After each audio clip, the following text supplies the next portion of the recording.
Hey guys, Jack here today, and today we're going to be reviewing the brand new album by the Wonder Years entitled The Greatest Generation. The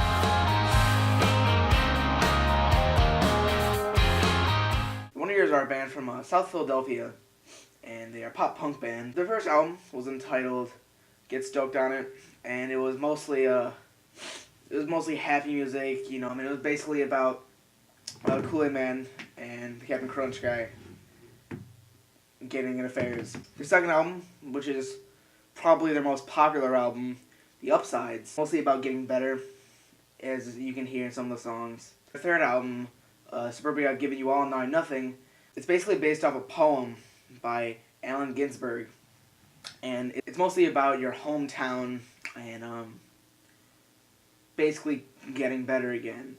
And finally, they released Sleeping on Trash, and it was basically just a bunch of songs from their EPs or some of the splits to put on there, and there was a lot of redone songs.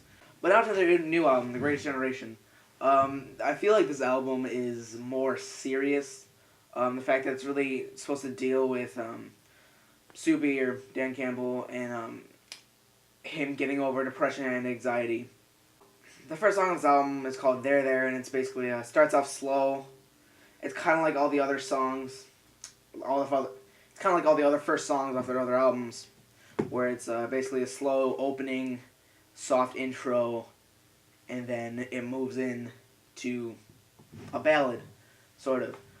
My favorite song on this is either Passing Through a Screen Door, The Bastards, The Vultures and the Wolves,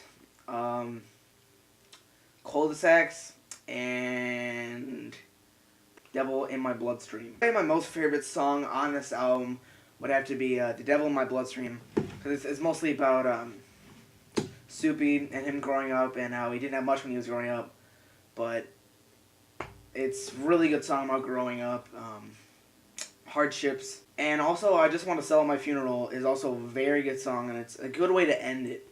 But I feel like on this album that there are some strong points and there are also some very weak points. Some of the songs on this album were not as memorable as songs on like Suburbia, The Upsides. I admit that there are many, but they don't stick with me as much. I'm very happy they released a new album because after we got Sleeping on Trash, it's kind of, you've heard a lot of this before and it's not really anything new. Soupy even said that Soupy has called this basically the third piece in a trilogy about growing up. Get Stoked on It doesn't really count. But yeah, I was saying before, it was the end of him fighting depression and anxiety. And yeah. Overall, I'd have to give this album a 6 or maybe a 7. I like it, but it's not as good as Suburbia, which I loved. I better be a fucking